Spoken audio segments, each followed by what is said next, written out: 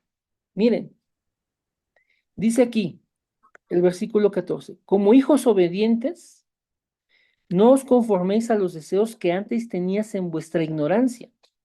La palabra conformar significa tomar forma, hacernos a la forma, amoldarnos. Y aquí Pedro está diciendo, tú, hija, tú, hijo, obediente a Dios, no te hagas a la forma del mundo, no te amoldes a las cosas del mundo, no te amoldes a los deseos que tú antes tenías en tu ignorancia. ¿Tu ignorancia de qué? Del Señor, tu ignorancia del Evangelio, tu ignorancia de que hay un Dios vivo y que es santo. No te amoldes a esas cosas, no regreses a esas cosas de donde Dios te sacó. ¿Por qué? Versículo 15. Como aquel que os llamó es santo, sed también vosotros santos en toda vuestra manera de vivir. Y aquí vuelve a citar, hermanos, esta parte. Versículo 16. Porque escrito está, sed santos porque yo soy santo. Hermanos, ¿dónde está eso? Está en Levítico 19:2. Miren, y aquí se los voy a proyectar. ¿Me ayudan, por favor? ¿Me indican si lo ven? Amén. Sí, amén. Amén. Vean cómo dice Levítico 19, versículos 1 y 2, sobre todo el 2, hermanos. Habla Jehová a Moisés diciendo, habló Jehová a Moisés diciendo, habla a toda la congregación de los hijos de Israel. Vea, esta palabra ya aparece, congregación. La primera vez que aparece la palabra congregación es en Éxodo 3, hermanos, cuando se va a celebrar la primera Pascua. Pero aquí también Dios le dice a Moisés que le hable a toda la congregación de los hijos de Israel. Y diles, santos seréis porque santo soy yo, Jehová vuestro Dios. Y esa es la palabra que cita el apóstol Pedro. Dios le está diciendo a toda la congregación que sea santa, porque Él, que es nuestro Dios, es santo.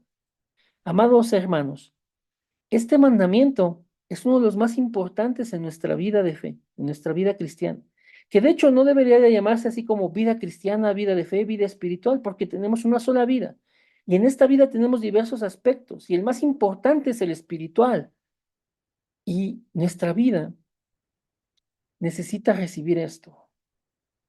Este llamado que Dios nos ha hecho a ser santos es una de las cosas más importantes a considerar en nuestras vidas, hermano.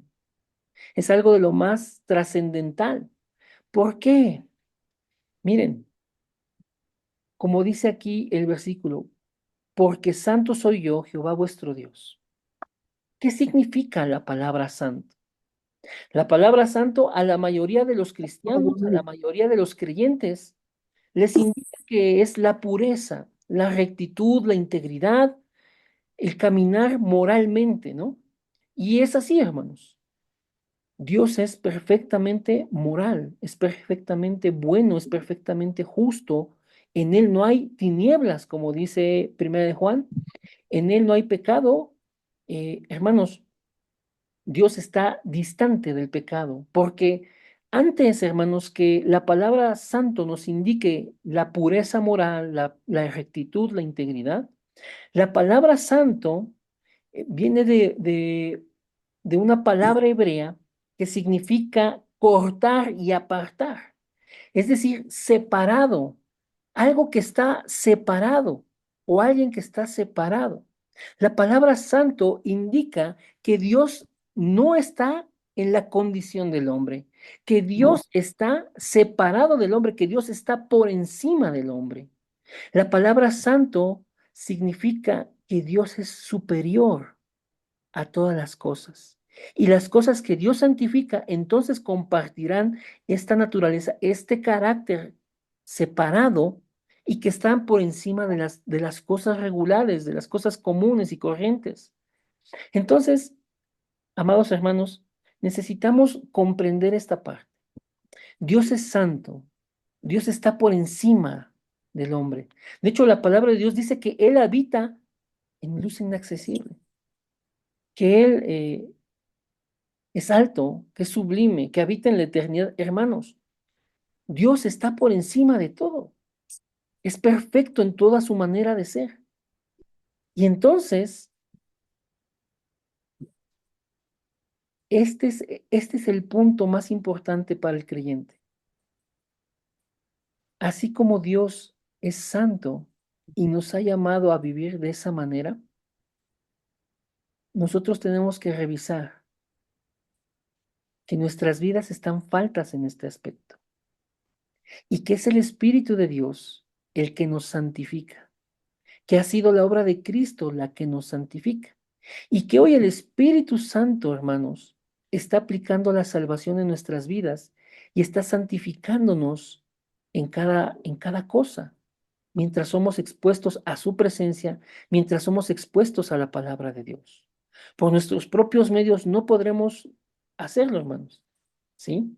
Porque nuestra naturaleza pecadora, nuestra naturaleza caída, todavía batalla contra el Espíritu de Dios que habita en el creyente. Pero, hermanos, necesitamos comprender lo siguiente. Vean lo que dice, hermanos, aquí se los pongo. Efesios capítulo 1, versículo 3 y 4. Amén. ¿Ya estamos ahí, hermanos? ¿Sí lo alcanzan a ver? Amén, amén. Efesios 1, versículos 3 y 4 dice, bendito sea el Dios y Padre de nuestro Señor Jesucristo, que nos bendijo con toda bendición espiritual en los lugares celestiales en Cristo. Bueno, aquí lo primero es que hemos recibido de parte de Dios toda bendición espiritual. Y dice el versículo 4, según nos escogió en él antes de la fundación del mundo, para que fuésemos santos y sin mancha delante de él. El plan de Dios, hermanos, desde la eternidad pasada, es que nosotros seamos santos y sin mancha delante de él. Esto Dios no lo improvisó, esto Dios no lo trajo apenas, esto no fue como resultado de la obra de Jesús, sí, pero ya venía el plan desde antes. O sea, hermanos, Dios ha destinado a que cada uno de nosotros seamos santos, seamos santos delante de Él. ¿Ayudan con los micrófonos, hermanos? Por favor.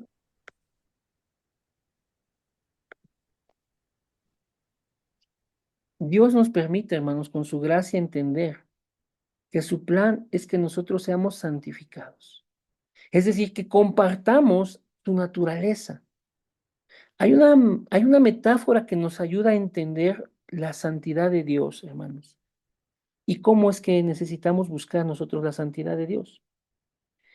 El sol es un cuerpo celeste que irradia calor, que irradia luz. Y en nuestra galaxia, hermanos, no hay nada parecido al sol. El sol es único, como Dios es único. Y alumbra, y entre más te acercas a él, pues estás más expuesto al calor y a esa luz. De modo que si nos acercáramos al sol seríamos desintegrados.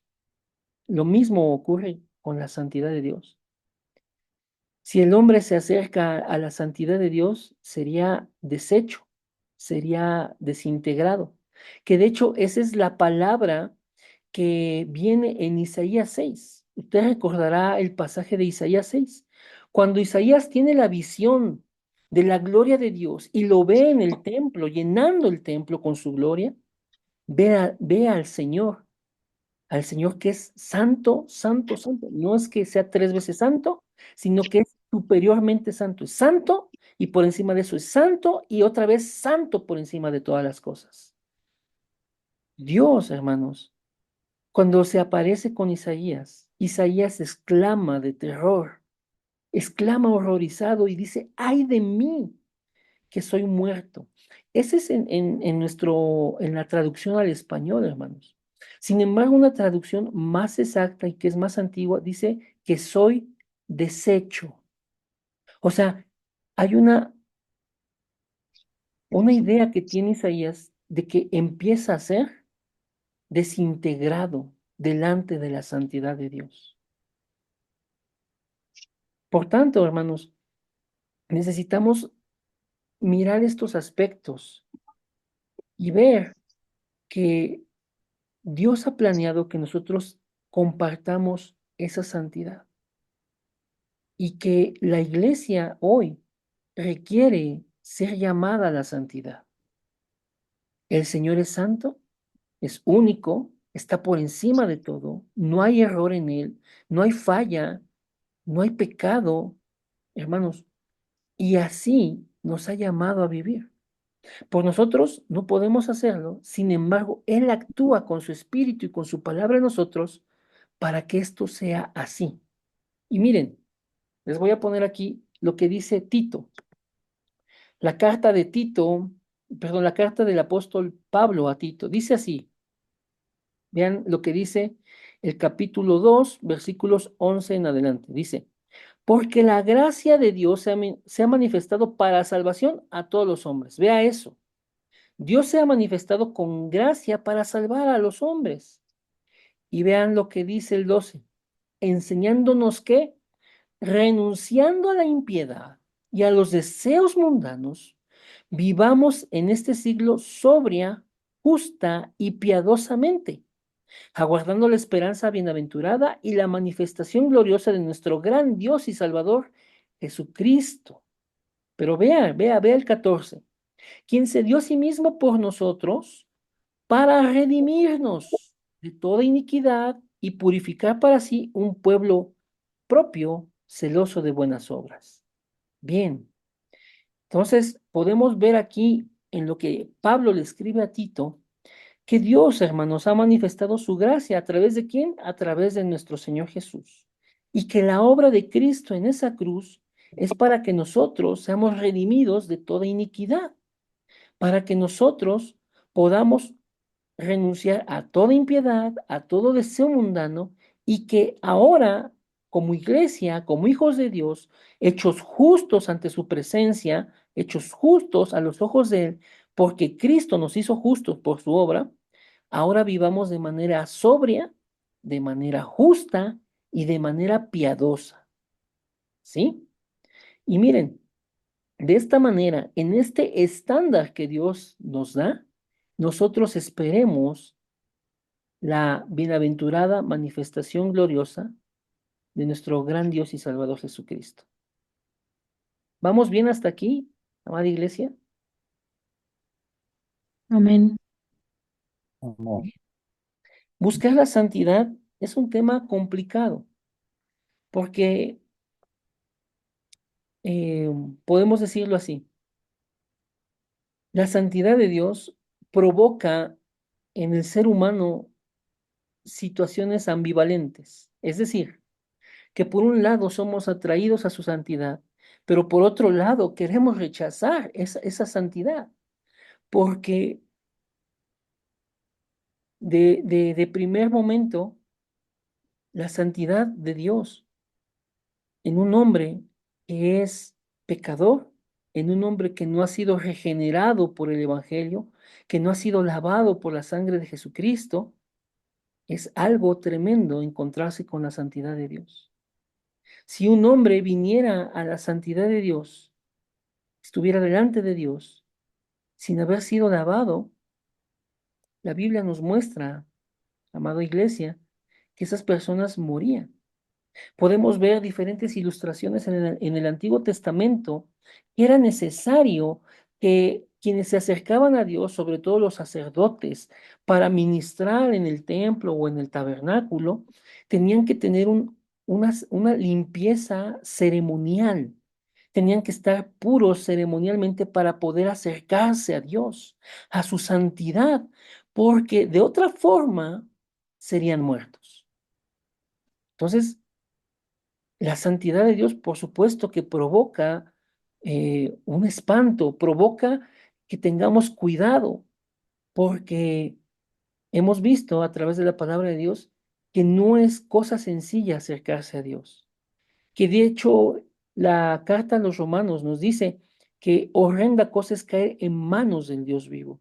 O sea, aquellos que se atreven a presentarse de Dios impuros ceremonialmente, o sin sangre, como en otro tiempo también la Biblia nos ilustra, pues se acarreaban la condenación, porque la presencia de Dios, que es santa, pues acaba con el pecado. De hecho, esos son aspectos, hermanos, por los cuales necesitamos nosotros revisar que históricamente Dios había puesto lugares de comunión para que estuviera el hombre con él. El primero fue, hermanos, el Edén. Podemos ver en Génesis 2 cómo Dios plantó el Edén y puso ahí al hombre, y ese era el lugar de comunión. Y todo lo que el hombre gozaba era un estado de salvación, era un estado de bienestar. Estar con Dios es salvación y el hombre no tenía problema, tenía una comunión perfecta con Dios. Y Dios, pues, en su santidad, tomaba al hombre y estaba con él y hablaba con él. Hermanos, ese lugar estaba marcado por la santidad de Dios. Lo que Dios toca es santificado. Y ese jardín estaba santificado por Dios.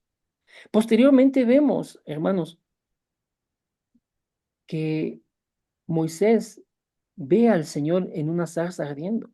Y cuando se va a acercar, vemos que Dios le dice, detente, quítate tu calzado porque la tierra donde estás es santa. Dios estaba ahí, su presencia estaba ahí y la tierra que él estaba, hermanos, pisando, digámoslo así de alguna manera, se santificó por su presencia. Y Moisés tenía que recibir esta advertencia de Dios. Tienes que tener cuidado en dónde estás, Moisés, porque esta tierra es santa. Podemos ver, hermanos, también posteriormente, cuando se erigió el tabernáculo y cuando se erigieron los diversos templos, la gloria de Dios llenó el templo y no podían entrar, hermanos, porque verdaderamente la santidad de Dios, la gloria de Dios estaba manifestada en esos lugares y no podían entrar. Lo que Dios toca, hermanos, lo santifica. Y Dios ha planeado santificarnos. Y la obra de Cristo nos hace santos. Hay una santificación posicional. Cuando por gracia de Dios creemos en la obra de Cristo, hermanos, nosotros somos santificados. Nuestra posición delante de Dios es ser justos, es ser santificados, porque Cristo ya cargó con nuestro pecado, Él ya lo pagó y nos ha librado de toda esa condenación. Nuestra posición delante de Dios, por tanto, es santa. Pero no podemos, hermanos, eh, quedarnos ahí. Nosotros seguimos batallando con cosas, necesitamos eliminar esos rasgos del pecado en nuestras vidas.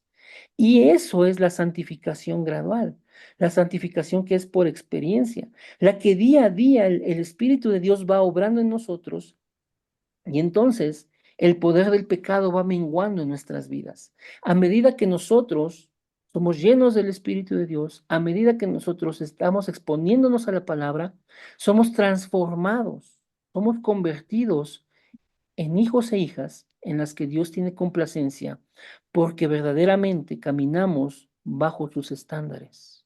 ¿Vamos bien hasta aquí, amados hermanos? Sí, amén, vamos bien. Amén, amén. Bien, vean lo que dice aquí. Gálatas 5, 16 y 17. Dice así, andad pues, digo pues, andad en el espíritu y no satisfagáis los deseos de la carne. Hay una contraposición también aquí. O andas en el espíritu o andas en la carne. Y Pablo, escribiéndole a la iglesia de los Gálatas, les da este mandamiento, es también un imperativo. Anden en el espíritu, es decir, caminen, vivan en el espíritu, no satisfagan los deseos de la carne. Y el versículo 17 lo aclara, miren, porque el deseo de la carne es contra el espíritu y el del espíritu contra la carne, y estos se oponen entre sí para que no hagáis lo que quisierais. Entonces vemos que hay en nosotros esta contraposición, vemos que en nosotros hay esta lucha, la carne contra el Espíritu de Dios que habita en nosotros como creyentes. Pero el mandamiento para nuestras vidas es que andemos por el Espíritu, que vivamos por el Espíritu, que caminemos en el Espíritu, que seamos guiados por el Espíritu, que nos ocupemos, que pensemos en el Espíritu. Porque todo esto, amada iglesia, amados hermanos, hace que matemos las cosas de la carne, hace que esas obras infructuosas, esas obras que están en tinieblas, puedan ir muriendo paulatinamente en cada uno de nosotros. Si nosotros buscamos las cosas del Espíritu, si nosotros buscamos el poder del Espíritu, entonces vamos a hacer morir las obras de la carne en nuestras vidas. De modo que entonces somos guiados por el Espíritu de Dios y queda en evidencia que somos hijos de Dios, porque estamos unidos a Él, hermanos.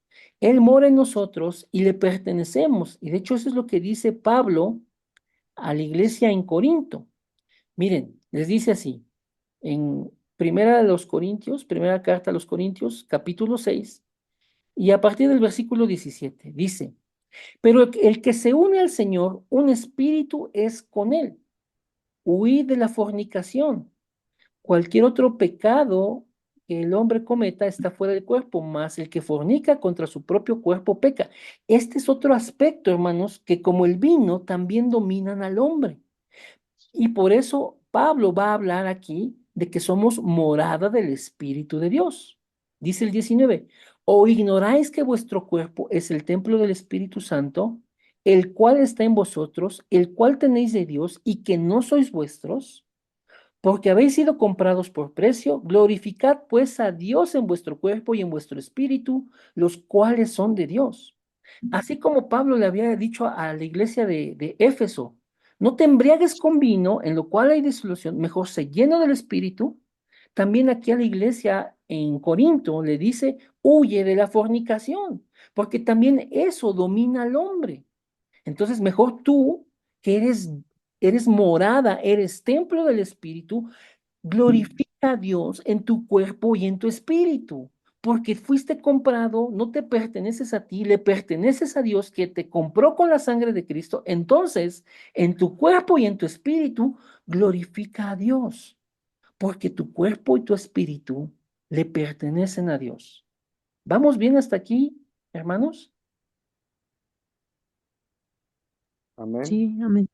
Amén. Y vean, ya para ir terminando, este versículo que hemos citado en la iglesia de manera reiterada, Romanos 12, 1 y 2. Así que, hermanos, os ruego por las misericordias de Dios.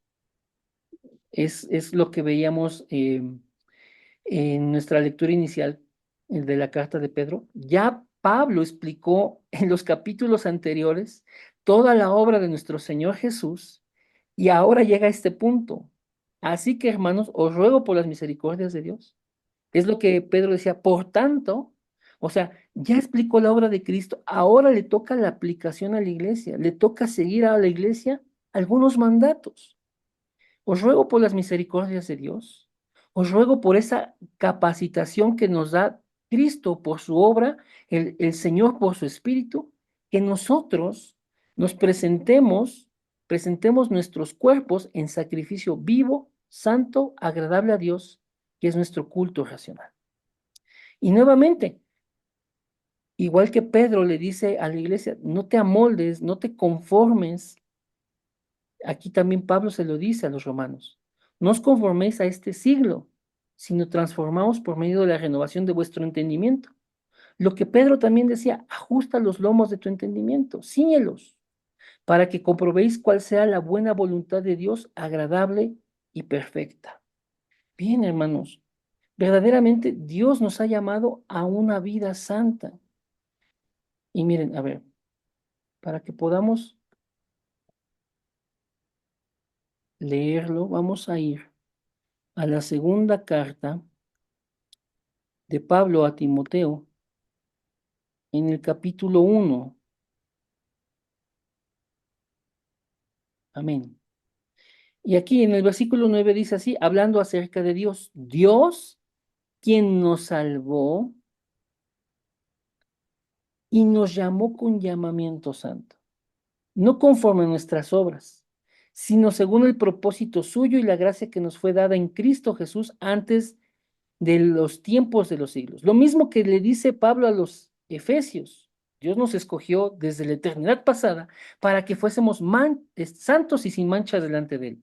Aquí Pablo le dice a Timoteo, Dios, quien nos salvó, nos llamó con un llamamiento santo. No es por nuestras obras, pero nos llamó según su plan, según su propósito, con la gracia que nos fue dada en Cristo desde ese tiempo, desde esa eternidad pasada, pero que ahora ha sido manifestada por la aparición de nuestro Salvador Jesucristo, el cual quitó la muerte y sacó a la luz la vida y la inmortalidad por el Evangelio, es decir, la vida eterna por el Evangelio. Dios nos llamó, hermanos, con un llamamiento santo. Amén. Y si me permiten una cita más, vamos a ver lo que Pablo le escribe, hermanos, a los tesalonicenses en el capítulo 4. Vean cómo dice aquí de manera muy, muy clara. Capítulo 4, versículo 7. Pues no nos ha llamado Dios a inmundicia, sino a santificación. Entonces, el llamado de Dios, amados hermanos, es que nosotros vivamos de una manera santa. De hecho, la palabra de Dios en Hebreos nos dice buscar la paz y la santidad, sin la cual nadie verá al Señor. Dios desea que su iglesia sea santa como Él es santo, que sea una iglesia que está por encima de los estándares de este mundo, que sea cortada y separada, como indica la palabra santo en su sentido hebreo más profundo, cortado y separado. Que seamos separados para vivir exclusivamente para Dios, que seamos apartados para vivir en su palabra, en su dirección, en su voluntad, que seamos apartados de este mundo para alejarnos del pecado, agradando a Dios, buscando y viviendo en las cosas que Dios desea para nuestras vidas. Que seamos, hermanos, rectos, íntegros y morales, como Dios también lo es. Hermanos, Dios no nos llamó a inmundicia, sino a santificación. Y como el apóstol Pedro en nuestra lectura inicial decía, que no volvamos a esos deseos que teníamos cuando estábamos en ignorancia, sino que en toda nuestra manera de vivir seamos santos. ¿Por qué Pedro le dice eso a la iglesia? Porque sabe que batallamos, hermanos, con esos deseos de la carne, que en algún momento nos distraemos soltando la palabra, nos distraemos soltando nuestra comunión con Dios, y entonces el primer instinto, hermanos, es volver a esos deseos desordenados. Dios, hermanos, creó todas las cosas y todo lo que Él creó es bueno. El diablo es el que ha pervertido cada una de las cosas buenas que Dios ha hecho. Y tu carne es sensible a eso que ha pervertido el diablo. De modo que los deseos que tú tienes, créeme, hermano, créeme, hermana, que en las manos de Dios son buenos y son de bendición cuando son bajo su voluntad, bajo su palabra, bajo lo que Él ha determinado. Fuera de la palabra de Dios, ese deseo que en un momento y por creación de Dios es legítimo y es de bendición para ti, cuando tú estás fuera de la voluntad de Dios, es insano, es pervertido y te lleva a pecar contra Dios y te lleva a condenación.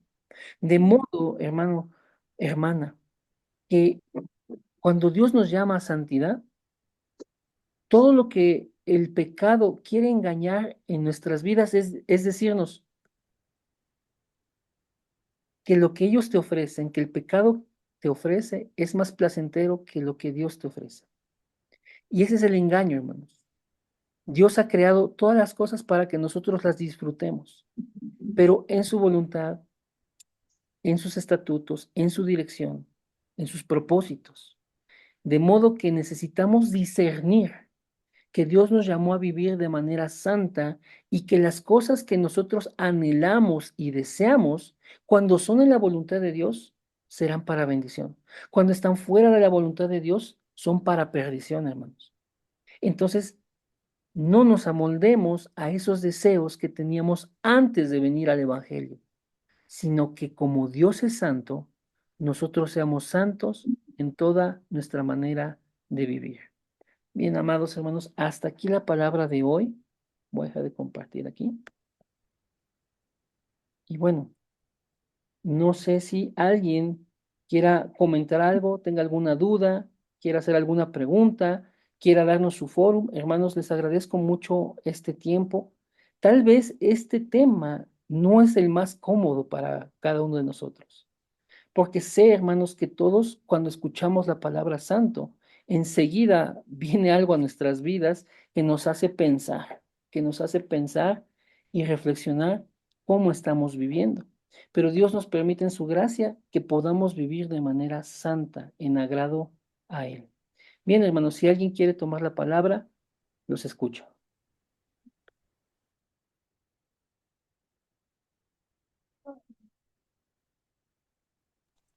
Isra, yo nada más tengo una pregunta. Gracias por la palabra, por Adelante, todo hermano. lo que nos das. Gracias. Buenas noches a todos. Es que tengo una duda. Dime. La diferencia entre una vida santa y una vida piadosa, porque no me acuerdo qué versículo leíste, no lo pude anotar, pero hablaba en ese versículo de la santidad y vivir una vida piadosa. Entonces, es lo que yo no entiendo. ¿Cuál es la diferencia entre una y otra? Es No, no un, me queda muy claro. ok, es el versículo de Tito 2 del Ah, 11 en ok. adelante. Y una vida piadosa, hermanos, se refiere a una vida que es justa delante de Dios. Una vida piadosa se refiere a una vida de integridad, de rectitud, y eso es lo que Dios quiere, porque en un sentido secundario, la palabra santo se refiere a eso, a la integridad, a la rectitud, a que andemos moralmente bien.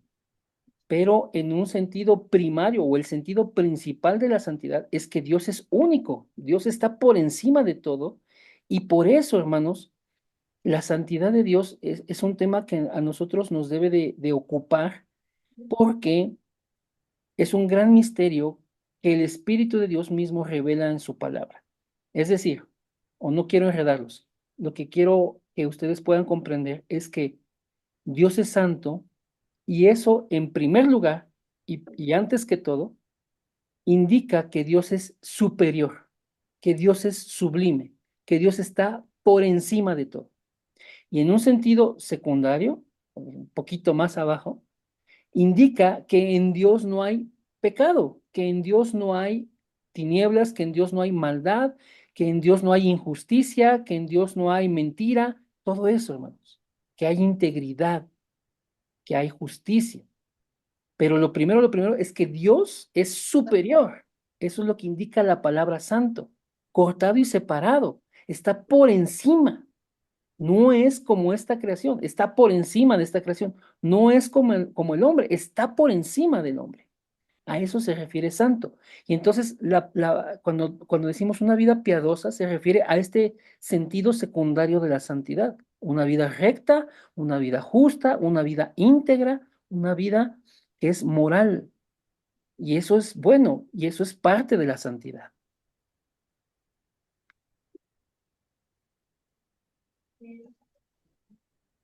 Gracias. Para servirte, Brenda. ¿Alguien más que tenga alguna pregunta o que nos quiera compartir fórum?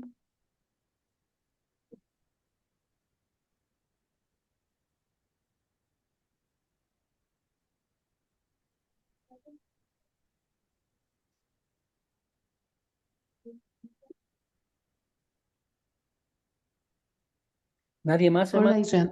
Adelante, adelante. Hola.